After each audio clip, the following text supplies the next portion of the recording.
Well, gentlemen, welcome to Kicking Tables. Edgar, Alexis, you have Sham Bo coming out very soon. I'm excited to learn more about your game, so welcome to Kicking Tables. I'm glad you could make it. Fantastic. Yeah, we're happy to be here. Awesome. Well, who wants to start off and tell us what Sham Bo is? So, Rochambeau is a strategic two-player board game, and you use the main aspect of the game is using artifacts, collect artifacts that land on the board Okay. to build up your small, decks to and try to overcome your opponent by attacking them one on one. The way the attack system works is through roll of the dice, but the cards change the situation. Okay. You have two different cards that you work with, passives and immediates. Passives change the aspect of every one of your units on the board. Okay. Gives you like defensive abilities, movement abilities, attack abilities, and the immediate cards are used immediately, as it suggests, Okay. whether it's also movement or attack based, but they both work differently. Um, Is it a deck builder or is it just a hands of cards? it's not a deck builder. Yes, it's a hands of cards. Like Okay. hand management. Yeah, so you can only hold two cards, two of the immediate cards, and one of the passives at a time. Okay. And it's supposed to be a very fast-paced game. It's really just back and forth, kind of. One of the biggest things about that is it is fast paced, but we had to design it to make it go by quick. And we have one thing that we implemented in Rochambeau is the artifact system, and that system is what determines more of the pace of the game. We have a coordinate system based with dices, and in each turn rotation, it would spawn randomly on the map based on dice rolls. Okay. And that encourages both players to go for those artifacts because they're the only reason that you could actually have access to cards. Yes. So that's what really like changes the playing field, changes your outcome. And then on top of the artifact system, once somebody picks up an artifact, it could be you or the opponent, it still is there's still a balance to it. When you pick up an artifact, you pick up two cards that's coordinated color coordinated based on immediate or passive because there are two types. That's all random. It's in the little bag, it randomly spawns. You just draw it from a bag and it lands. Okay. And when you pick up the artifact with that color, you coordinate it with which deck of cards you want, which is red and blue. And once you pick up two of that color, the player looks at the cards and they pick the one that they like and they keep, but they have to give that rejected card to the opponent. Okay. Okay. Okay. So there's a little bit of trying to, I don't know, kind of mess up your opponent by giving them the cards you know they don't want. Right. But what happens is when the game gets heated and when the rounds keep passing and you keep getting more artifacts, you forget the strategies that you're pretty much making new strategies based on the cards you give your opponent, and you're thinking about your own strategy and you're not thinking about what they could do potentially with the cards you gave them or what they gave you, and it just kind of like makes it very interesting. It gets every game we play with our testers and people from Instagram and Facebook, every game is different. Wow. Just because of the combinations of the passives and the immediate cards. You don't know what they're holding, so the card you give them potentially might open up new strategies. Yeah. You forget what they have as well, or sometimes you might want to give them a card so you could bait them as well. That you might have a strategy, Okay. So you're trying to tell them, oh, I'm not going for this type of strategy, and they start dumping that right back to you. Sometimes you give them a very powerful card and they start second guessing, like, how come they gave me this card? Why would they do this? Right. That's when it gets interesting.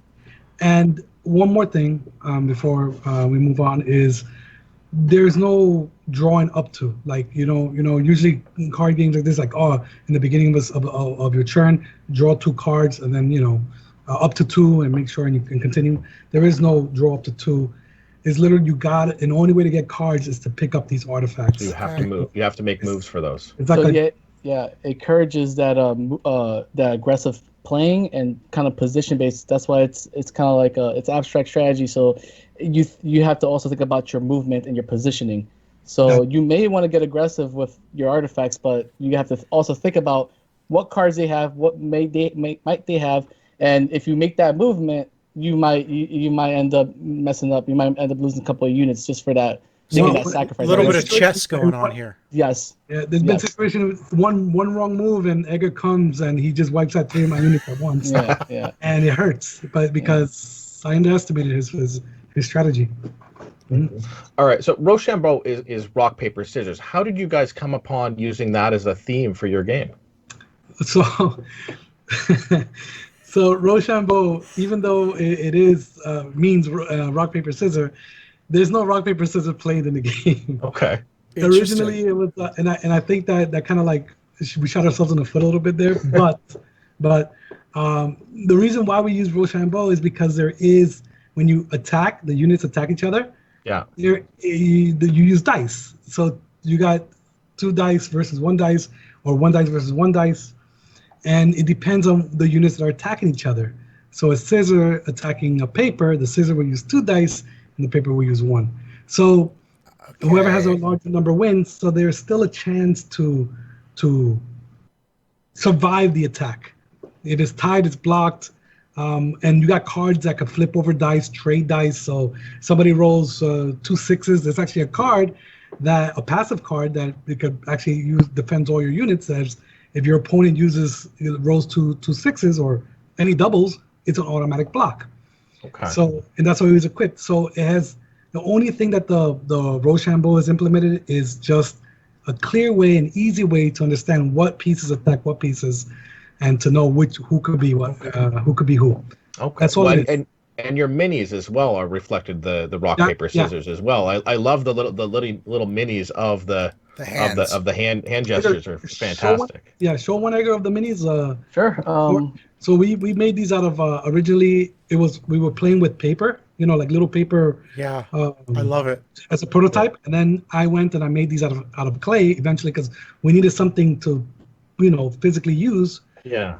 And then Edgar went along and he created them afterwards, and now we did it in the 3D sculpts, and now we have 3D sculptures of them as well now, and that's how we're gonna make them. They're very intricate. They match the art on the board and the art of the cards.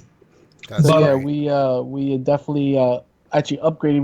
We took it up a step further, and we were intended last Kickstarter. We were intended to make these like smooth hands, but now based on people's inputs and people's feedback, we actually listened to them and we started to make the hands based on the thematic on the card art. So now there's 2 sides look different. The red and blue side one is more like more armored based. The other one's more like barbaric looking. Oh, neat. And we have you have more of like a unique experience when you pick a side. Edgar scoped all of them. He did them all in 3D, and they were pretty much ready to go into production. Well, let's talk about your previous campaign. Your campaign was out last year, and you didn't fund. So what have you learned over the last year, and has anything changed in the game to prepare for the new campaign? What are you doing differently?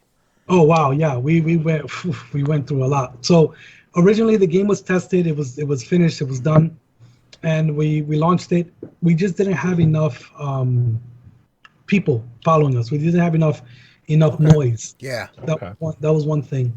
And in order to, since we had this extra time, we said, you know what? Let's go back and see how we could actually make the game run faster. We actually wanted to go much more fast paced. The game was like a 45-minute was a 45-minute game. Okay. And we made it easier. We took out we actually started removing components off the game to make it easier to learn as well. And the passives used to be very specific to the pieces. So, okay, this passive card now is only for the rocks, and this passive card is only for the scissors. We took that out completely. Okay. And passives now work for all your pieces. Like once you equip that, you have that power. All your pieces have the ability. And we resculpted all the pieces. We did all the artwork on the box. We made the box tighter and smaller because people were telling us they're tired of having these huge boxes. They look good on the shelf, but as you can see, you run out of space. Yeah. Very, very quickly. Yeah. They want these. They like these tight little boxes that they make sense to the packaging. Sure. And we made the board foldable. We went as one of the few things, and then we started playing with everybody, whoever that we could find online, Instagram, Facebook, etc. and we met so many people, and they're all amazing. This community is fantastic. That's awesome. I think it was I think what happened with the play testing, it kind of really aligned our what to take out, what to balance. We actually changed a decent amount of the cards. Some of the and a lot of it the terms too, because our game is very focused. We didn't change the cards as much as we modified their wording. Okay. And we so that because people were telling us like they understand, but they could be misinterpreted, or you're being too specific. Like you gotta tell the player, have faith in the player. They understand, what it is. And we're like, totally, yeah, we want to make it more. And again, going back to the rock paper scissors thing, the whole purpose of doing it is for simplicity. We wanted to make the game available to everybody. We want people to pick up the game. Oh, I know what this is. This attacks this. Got it. No, I don't need to look at a rule book. I don't need to go back and see and check. I get it, and that's what we're trying to accomplish. That's awesome. All right, so you guys have obviously played a lot of your own game. Who wins more often? So in the beginning we said we were playing with each other a lot. Yeah, of course, because that's how we play test it. Me and Edgar haven't played together in probably 3 months. I think it's been. I think it's right? been more. Okay, you're branching off with everybody else. People, because we're making so much playtesting, and we're deciding who's gonna play more. Is it gonna be Edgar or me, or Edgar or me? And that's what we've been doing. It gets playing the game a lot. It gets like woo. I think that's one of the elements that like one of the new things during this we're going to do this new campaign is when we started playtesting with everybody. That really gave us guidance and we tightened up our game so well. Yeah. And we wanted to direct this game to be fundamentals. The point of having our game has multiple components. It has dice, it's card based, and it's unit based, and it's based on a grid system like an abstract or a chess like game. Yeah. And the game is when we played with I'm gonna for now 100% of the time, Alex, you could ask, but how many times people needed to look at the rules after one play? Oh no, it was they knew how to play by the middle of the game. Like they the third round. Yeah, that's great. So they figured it out, and they don't have to go back. That's awesome. Yeah, that calls back that we had to like simplify, like make the terms simpler and making sure that everything's balanced and readable. We want it to be easy. There's so many games out there, right? You spend half the time learning just the rules. You sit down and you have these books that I think, don't get me wrong, we love those games. We have a couple of them ourselves, but for our first game, we wanted to just have somebody just get it, open it, play it, just go right into it. Right. We're the new guys in the block, we can't just go out and start coming out with a game. Here's a game that's going to take 3 hours to complete, and 3 hours to learn as well. So about 6 hours for the first playthrough, and you probably got half the rules wrong as well. After the first playthrough, we shouldn't have done this. We totally messed it up. Then you got to play it again. And as much as we love those games, we wanted to do something small, tight. You go open up with your friend, your wife, play with your kid before you're going to sleep. Real quick, boom, boom, boom, finish the game, close it up, and then think about it at night when you're sleeping, what did I do wrong to lose in this game? Right. So you've obviously played with a lot of people. You said the two of you haven't even played the game in 3 months. Yeah. Do you have any fun? Has anything epic happened as you were playtesting this game? Do you have any stories that really stick out in your mind? Yeah. So we have film. We have so between me and Edgar, first of all, me and him, I could say we're pretty even, right, Edgar? The game is pretty even. There's been tides that he will win 3 times in a row, and there'll be other times when I'm winning 3 times in a row, and it's been pretty even. But there's one thing that happened that's interesting is that we understood how we played with each other. When we started playing with other people, we were getting slaughtered. We were getting because I would try to adapt whatever I learned my play style with Edgar, and other people would totally start doing things that I don't expect, and I was losing every game. So was Edgar. So one of the funniest things that happened between me and Edgar is that I think it was the very, very last game Edgar we played, which was the one that really traumatized me the most. I did this really, really cool move, and I knew I was gonna do it. So I told Edgar, turn on the camera, do a screen record. We gotta get this on film. And I did this move that you can only attack 1 unit per turn. Okay. But it's a passive card that allows you to attack 2 units per turn. And I did this move that I kind of like flipped over 1 unit, move forward, position myself, and attack 2 units at the same time. And then I had a card, hidden that he attacked me in the next turn, and I baited him and I defeated another unit. He lost 3 units in right off the bat right there, and I had like all my units, and I was fine. And I was like, I'm the winner. I won. This is a guaranteed win, And then we cut the film, and he was like, yeah, that was an amazing move. At the end of the game, I lost. Oh no. So even if you come out of the gates that strong, there's still possibility that it's not just flip the board up and your opponent walks away. They still have a chance. Great. There's a great catch-up system in the game, and it's not. You don't feel like, oh, that's unfair. We used to have people asking.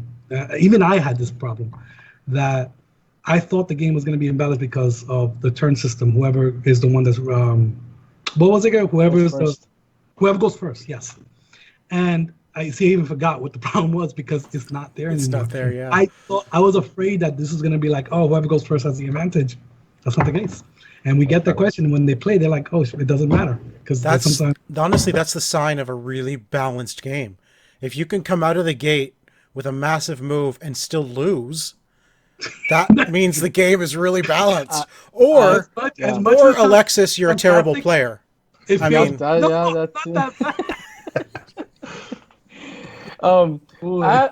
had some great experiences with people. When playing with new people, like we know all the cards, and we thought we knew all the combinations. And we underestimate so many cards and potentials because it's not just the person having the cards and what they do with them. It's more the psyche of yourself too, because you know the game. And you kind of guess what they're gonna do, and then you completely get it all wrong, and you just get destroyed. It's one of those games that if you underestimate or if you make a mistake because of something, like you feel like you got it, the counter is really bad. The counter is hard. You get hard. That sounds like something I would do, Chico?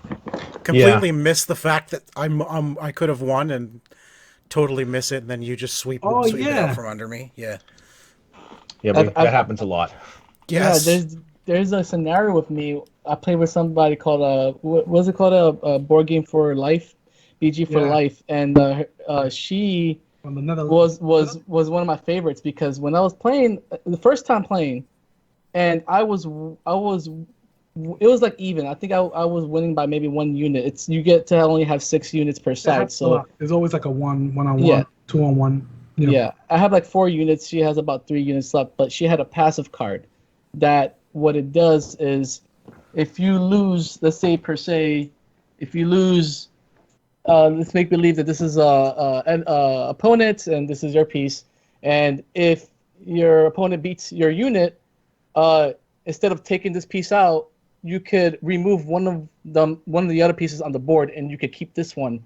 Okay. So she had that card, and I was like, I kept beating her pieces, but she kept sacrificing the units that I didn't need to fight anymore. It was like lives. She was just, I got plenty in the back. I could just get rid of them. Oh man.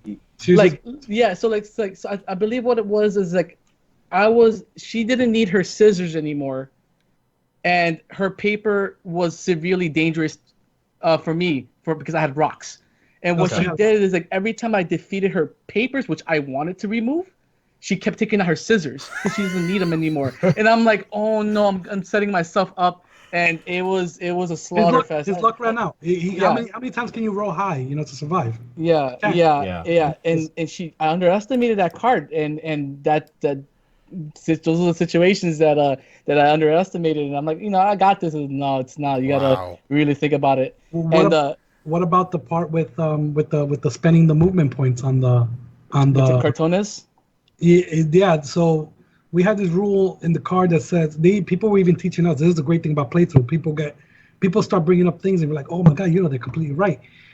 Spending movement points. That's one of the main mechanics. You have 2 movement points, and you have to use 2 movement points. And every movement point could also be used in cards. Some cards say spend 1 movement point to do an action, do a special action. And she realized, like, wait a minute, if I get this card that allows me to use 4 movement points, and I got this other passive card that says spend a movement point for another damage, technically I can spend all 4 to do the damage, and that's what she did. And she's just. So you're doing a lot of it. Wow. I'm like, that's genius. That's Yeah, completely she's like, because we were thinking about like spending 1 movement point to add +1 to your +1 damage to your total roll. And we're like, okay, we're that's gonna be, one time. And she's like, wait, technically it just says plus, spend 1 movement point +1 damage. And I'm like, can't I just use all my movement points for this? I'm like, yeah. Yeah, and then we loved it, and it was like that was amazing. That was solely strategic. in the game. Very strategic, absolutely. Using your cards to your advantage. All right. Yeah. So listen, I want to know about the campaign itself. Are there any of the stretch goals you might be able to tease for us at all? We're keeping the stretch goals very modest. Okay. We try to like say like this is the game. It's complete. Complete. We're trying to put everything we can into the game, as much as we could afford. And we're not we try to give all the bells and whistles right off the bat. Like people like to put like the lamination on the Rocha and on the logo to make it look nice, and or a thicker board or thicker cards, things like that. We're just giving that right off the bat. Just this is how we're starting. Good. Because again, like being the new guys in the block, we had a lot of stretch goals before. Yeah. There was going to like I think seven stretch goals or something. We're like, let's lower it down. Let's only do like 3 stretch goals, and one of them is going to be the dice. They're gonna be marbled. We want to use like because that's actually nicer like components. It's much more expensive to do that, and whatever extra money we make, we want to put it back into the game. Awesome. We're looking to be on the map. Yeah. We're not looking for this to be a huge blockbuster. We're not looking for, and it's Kickstarter. It's in the language. This is not to be. We don't want it. We're not using Kickstarter to go and start making do all the sales. We're looking for what exactly it says. Kickstarter. Kickstart. Get started. Yeah. That's awesome. That's what we're looking for. All right, gentlemen, let's move on to the lightning round, where we want to just step away from your game for a minute and get to know you guys as gamers. Oh, us. All right. Oh, man. We're going to ask you really simple questions all around your gaming or your game nights. And Edgar, you can answer first. Alexis, you can answer after him. It's really quick. Ready? First thing that comes to mind. Oh, man. Competitive or cooperative? Competitive. Cooperative. What's your favorite classic game? Classic means what? Like older, like sort of 80s, 90s, wow. Older games. Okay. Edgar. Did video games count for that one? Which one? I grew up No. video games No. because I grew up with no video games. Okay, I mean we started with Monopoly, man. There you go. I like Collect 4. Oh yeah. Connect 4? Oh man. Yeah. I loved Connect That's a 4. good answer. That's a good answer. That game. What's the last game you purchased? I know what it is, and you don't know what it is. What was yours, Edgar? I would say, okay, you, Edgar. What about Gloom? That's what I was going to say. Oh. Yeah. I know they came out with a new one recently. Yeah. Yeah, they just did a Kickstarter, I think. Yeah, it's a version of Gloom, yep. What is your favorite game mechanic? Okay, Edgar. Oh man, I love my favorite mechanic is supposed to be a lightning round. So, I love more of like a damage, like a health system that has like how like Red Dragon in this, that there's 2 types of health bars, which is like you have your alcohol meter, you have your health meter, you have to micromanage a health system. I really like that a lot. Yeah, that's actually pretty cool. I like AIs in the games, like Spirit Island. I think they have such a clever AI. Yeah. It's so simple and it works so well. It goes right along with your preference of cooperative gaming. Yeah, there you go. Yeah. I'm with you there. All right. I think, Edgar, you may have already answered this one. First game you ever played? Probably Monopoly, right? First tabletop game that I ever played, to be honest, or any game, honestly, it was just cards. You know what it was? My brothers. I have also an older brother. Alexis is my second oldest. Yeah, my older brother. My first game was when they taught me how to play 52 pickup. We still play sometimes now. Did you win, Edgar? I think I thought I was winning. Yeah. Yeah, yeah, exactly. At the time, I won. At Yeah. that time, I did win. Yes. We made him feel like a winner. That's for sure. Yeah, I felt like a winner. For me it was I think it was checkers, but Okay. it was more. I would say the one that really stuck that I love is chess. Yes. Yeah. Yeah. I just played chess with my daughter a couple weeks ago. What is? I guess this is almost the same. Most recent game purchase. That's the same thing I already asked you. Last game you purchased. So let's move on. I don't know why I've got a same question in there. Deck builder or deck constructor? Ooh. Deck constructor. Builder. Yeah. Okay. Stop saying the opposite. We're brothers. He's I'm just- not supposed to be synced. No, that's what's good about us, that we have the different objectivity. We're not shy to tell each other what we don't like or like in the game. Let me tell you that right now when we're building something. Perfect. All right. Worker placement or area control? Oh, Area control. I'm yeah, super- area control. Yeah. Yeah. There we All right. go. All right. Final question. Rock, paper, scissors, or Spock? What about lizard? Or lizard. Yeah. Lizard. All right, Edgar, how about we say it together, like rock paper scissors? Which one? Just rock paper scissors. Okay. Yeah. Ready? Like, One, if we were to go for it. 2, 3. Scissor. Rock. Oh, sorry. Oh, Edgar wins. Sorry for cursing. Okay.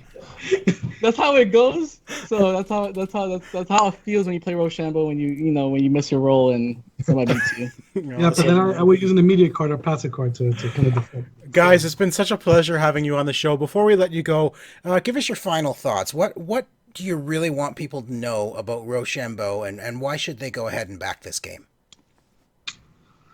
I want people to open up again on what these classic games that we used to have in the past, like chess and checkers. We felt like this is like a loss, something that is lost in the world of just this head-on two-player games that is very intimate. We got these games that are huge, and I love party games, but I feel like we lost the intimacy sometimes in just having a head-on, one-on-one match on a grid, on a board, and we want to bring that back. A very concentrated sparring game that there's a heavy. It's such a simple game to get into, but hard to master, and you could possibly never master it because every player or every opponent you play has a different mindset of how to play a strategy, and you're always learning, and you're always trying to better yourself when you play competitively, and it's one of those games that you could pack it up and play. To set it up, it's very easy to set up, and you could just get back into it. It's one of those games that you just want to keep playing and just just have a good sparring match. That is one-on-one. awesome. And of course, it hits Kickstarter on June 17th. So everybody go check that out. The link is in the description below. So give these guys some love. Go check out Rochambeau on Kickstarter. Guys, good luck with the campaign. And thanks so much for being on the show. Thank you. Thank you so much. Thank you guys. Give me this opportunity. Thanks for watching. Hope that you could check out our Kickstarter that is launching June 17th. Thank you, OMG Nexus, for having us. And please subscribe to their channel if you have a chance. Thanks for watching. Please check out Rochambeau on Kickstarter, and please subscribe to OMG Nexus. These guys are awesome. That sounds better.